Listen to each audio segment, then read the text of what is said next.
Hey folks, Dave, the Honest Audiophile.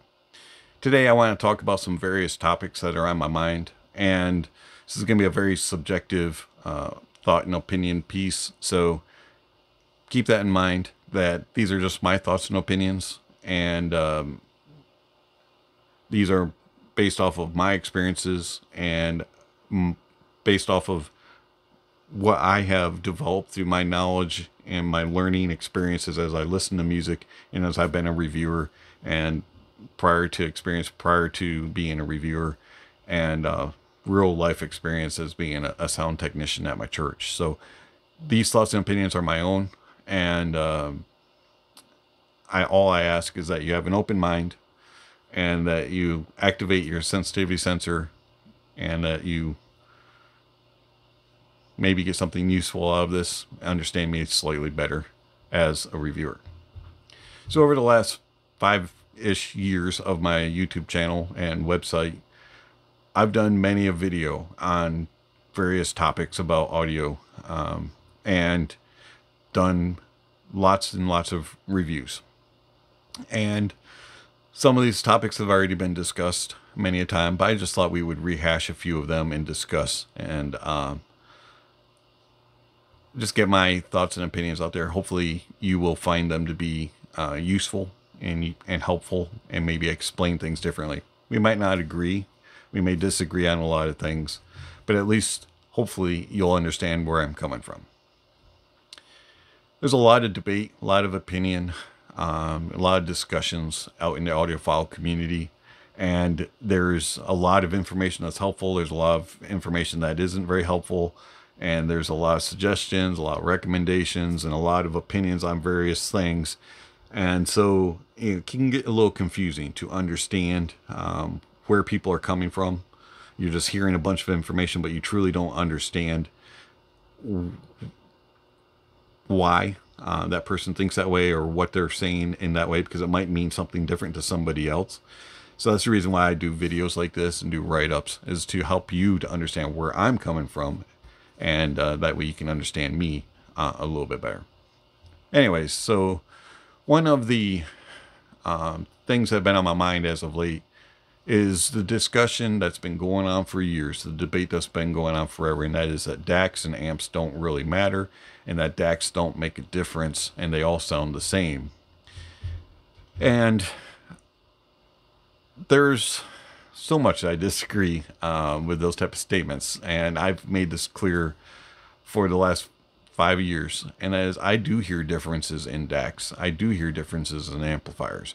Now, a lot of the differences are very minute, very subtle. You know, you're not getting this big, huge, massive difference a lot of times. Sometimes the difference is quite vast, but for the most part, the differences are a little bit on the smaller side, a little more on the subtle side, a little bit minute, but you can hear differences if you know what you're listening for.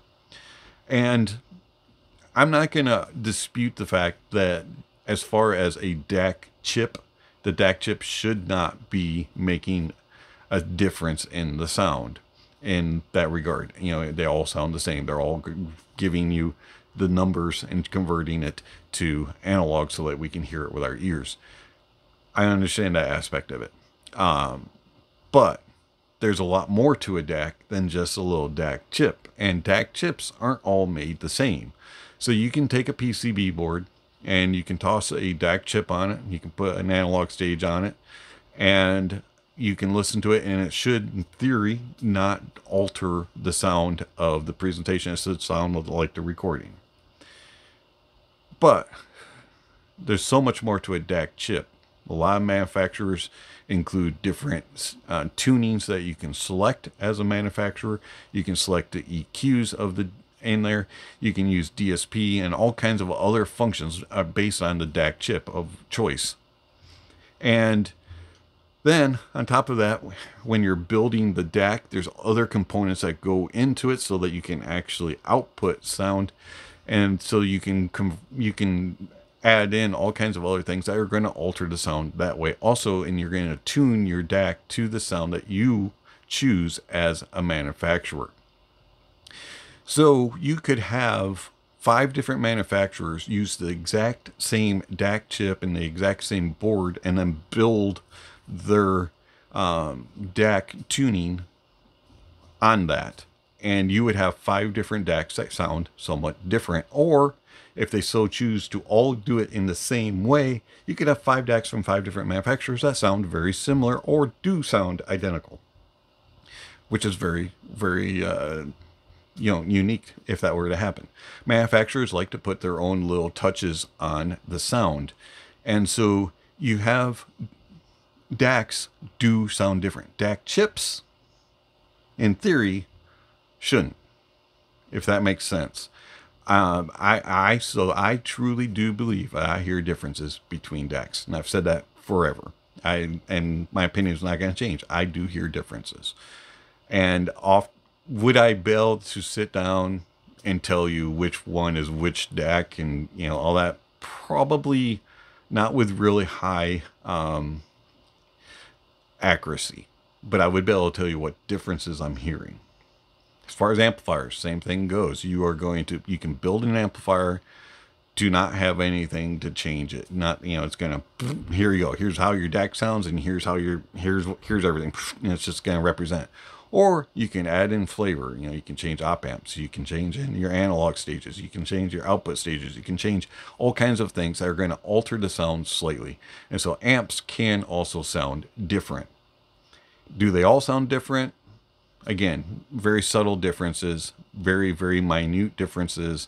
And it's just going to kind of come down to what can you hear and do you know what you're listening for, that type of stuff. But yes, in my opinion, DACs and amps make a difference, and they can sound different.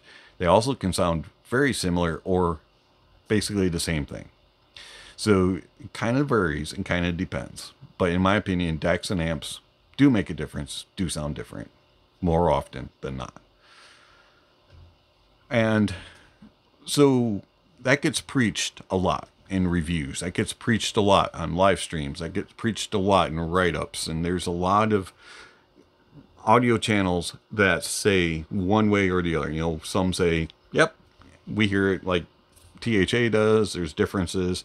DACs and amps sound different. And then there's others who say, nope, the numbers don't lie, and there's no difference. They all measure the same, so they all sound the same. Or they all just say, I don't hear any differences. There's no differences. It doesn't matter. Whichever route you want to take, right? There's various debate and a lot of discussion. And if you're in the side of the thinking that says that DACs and amps don't make a difference, especially as an audio channel or a reviewer, I have a question for you. If those DACs and amps don't make a difference, then why are you using expensive high-end gear? Why aren't you using something really cheap or something budgety, very friendly, that just does the job? I get it, some things have more power, so you might have to spend a few bucks to have a little bit more output power, right? Or, something like that. But as far as the actual sound, if they all sound the same and it doesn't make a difference, why are you using $5,000, $6,000, $7,000, $20,000, $30,000, $50,000, however price tag it is of a DAC and amp if it doesn't make a difference?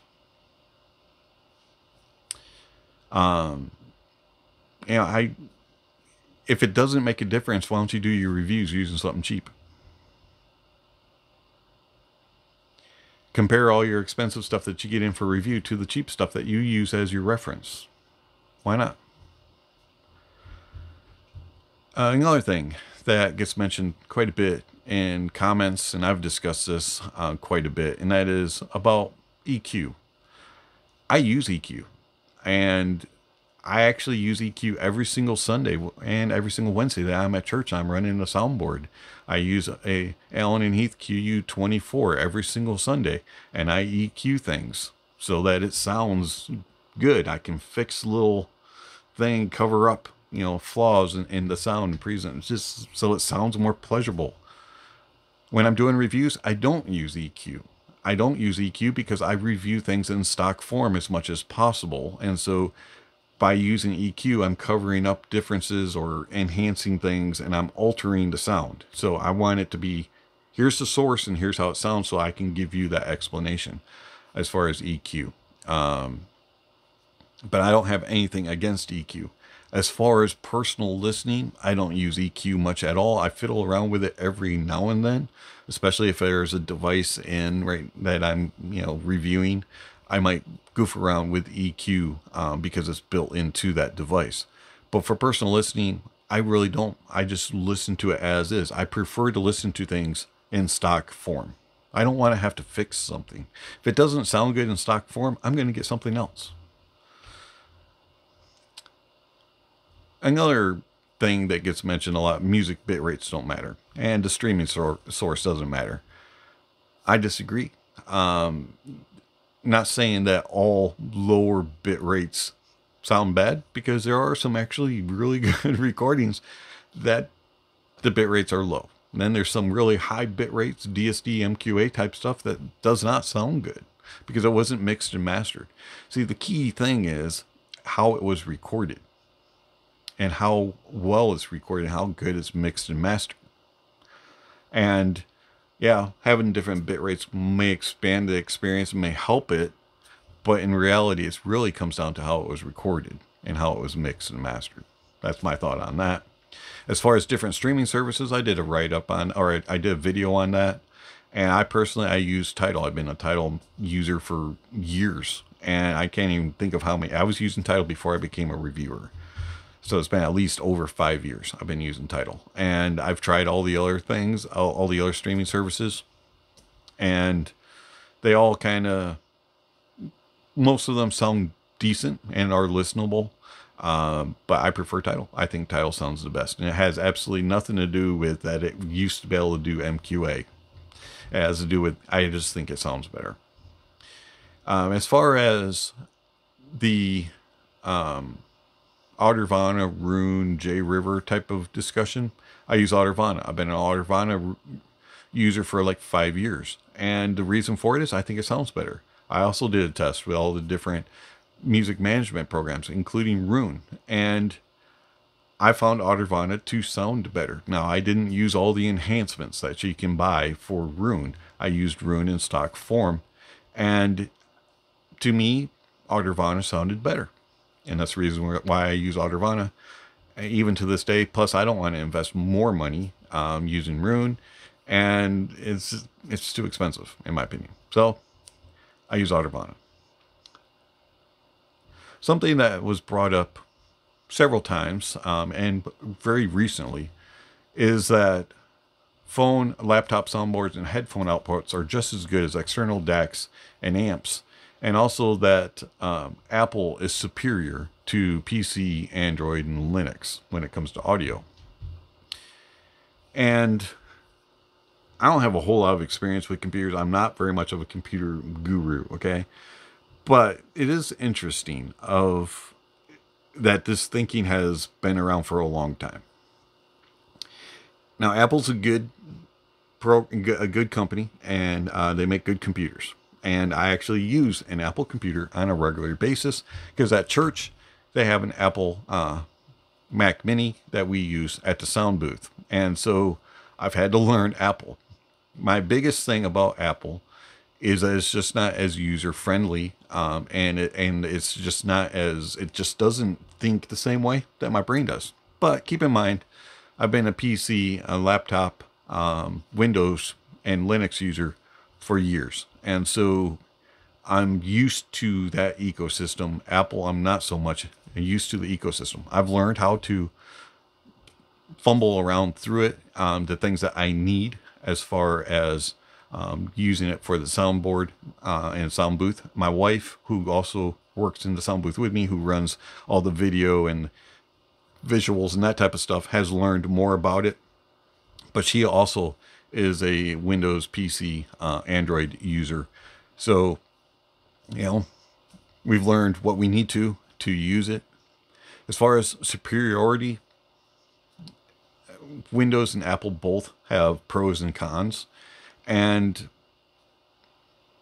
something to keep in mind is that with Windows and Linux, you can use any other manufacturer to make your computer, and you can add in all your different components and you can alter different things. You can mod them very easily. You can build them up to include all kinds of extreme things and have different soundboards and have all this. Now, Apple builds it all in. You don't have a Dell Mac, right? You have Dell Windows, you have Dell Chromebooks, you have all these other MSIs, which I use. You have an MSI Windows laptop, or you have an MSI Chromebook and things like that, but you don't have MSI Mac, things like that. Mac is its own thing. Apple is its own thing. Now, I could be completely wrong here. As I said, I'm not very well voiced in this.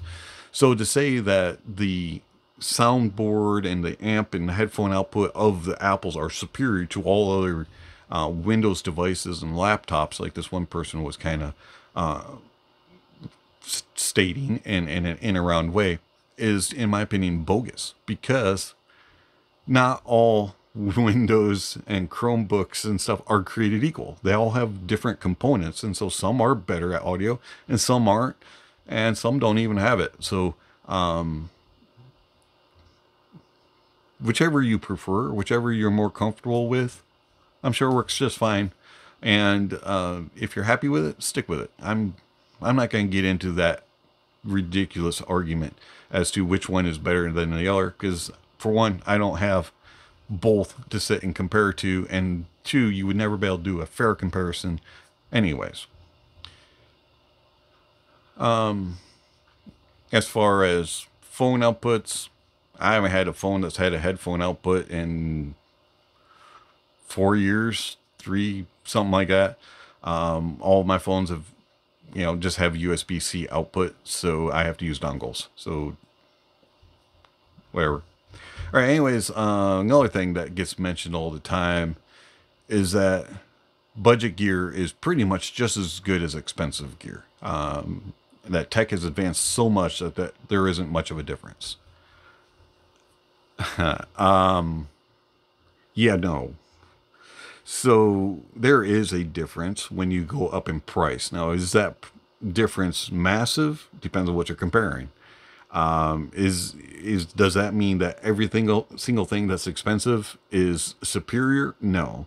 Does that mean that everything that's cheaper is junk and isn't worth it? No. Does it mean that you can't have giant killers? No. I mean, there's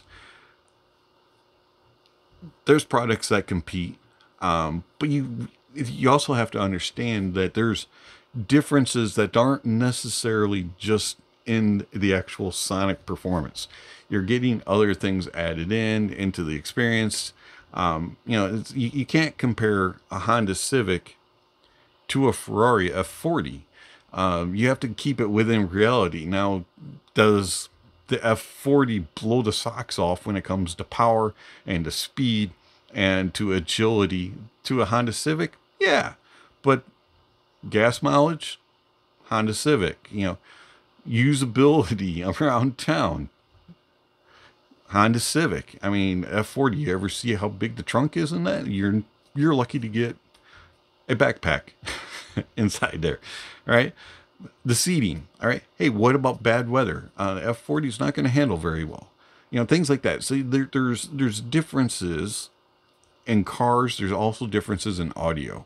And with some of the more budget-friendly gear, you're not going to get some of the better quality components. You're not going to get some of the more, extensive type of programming and hardware and things like that. So sonically, yeah, I mean, you can get kind of close at times to a degree, but to claim that a $40 headphone or a $40 IEM or a $100 speaker is going to compete with several $1,000s or mega $1,000 products is a little crazy, in my opinion. Yes, in a lot of ways they might compare, but you got to look at the value. Which one are you getting more value for? Which one are you going to use more often? Which one are you going to enjoy more? Things like that. There's a lot of other things to consider than just the overall sonic performance when it comes to the price tags. And it's we all value things differently. So, and we all have different budgets. And I believe that you need to stay within your budget. Don't go into debt to get your dream piece of gear. And don't go into debt, period, to purchase anything. Purchase within your means. And you can get value no matter how big your means are. And you can get really good sound no matter how big your funding is. And you can get really bad sound no matter how big your funding is also. So that's an interesting concept. And I know that everybody's always looking for the giant killer. But honestly, just get the best quality sound and the best build and overall value that you can get for what you can afford. Another thing that you see quite often in comments and stuff is that all reviewers they're all paid. They can't be trusted. They all have an agenda. They're all biased. They all have preferences, and don't trust anybody. And I've done several write-ups and videos on this topic, and yes, it is true. As humans, we all do have biases. We all do have preferences, and we all have different agendas, so to speak. But that's where it's important to get to know the reviewer. It's important to understand where they're coming from, and to truly get to know them. Ask questions. Read up on them, find out what they believe, why they believe it. If they do videos of why I believe or why I say this type of stuff, read it and understand it. And ask them questions to clarify in videos. If you find something that you're going, you're doing the what type of reaction to a video, ask a question. Don't be rude and attacking, but ask for a clarification. Hey, why do you believe this? Or what do you mean by when you say this? That type of thing. Get to know the reviewer and understand them. As far as reviewers have bias and stuff, it's usually pretty obvious when a reviewer is just trying to get clicks and trying to get sales and trying to promote affiliate links and trying to promote all of their discounts and things like that. It's pretty obvious normally when somebody is more focused on gaining financially or gaining for themselves than truly being out there to help the community and help you make a wise decision and to help you to enhance your listening experience. It's usually pretty obvious as to who the shills are and who the dishonest or the misleading reviewers are. Just get to know the reviewer. You'll understand it. It'll be pretty obvious if you go in and look and ask questions.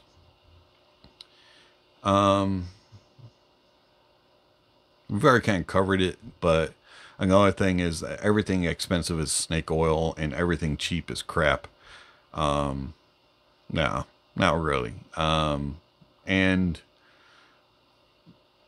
there's a lot of useful stuff that's cheap. There's a lot of unuseful stuff that's cheap. There's a lot of useful stuff that's more expensive.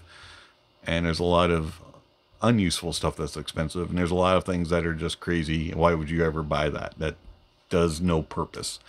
But some things, look good. And you just want it because it gives you a feeling or whatever. So, we all value things different, as mentioned earlier. And so it's our own decision as to what we're going to purchase and why and what we're going to use and what we believe. And I might not always agree that something enhances the experience, but if you think it does, cool. And the whole point of this video was just for me to kind of get some thoughts out there. I don't know how this is going to sound. I'll have to watch it back. But hopefully these thoughts and these opinions will just kind of help you. if more than anything, they'll help you to understand who I am and the way I think and why I think about these topics, especially about DACs and amps making a difference and about computers. Doesn't really matter if you're an Apple guy, a Mac person, or Android, Chromebook, Windows. As long as your music sounds good and you're happy, does it really matter? And also about gear. Stay within your means and be happy. Find that the best quality and the best value product for what you can afford and enjoy it.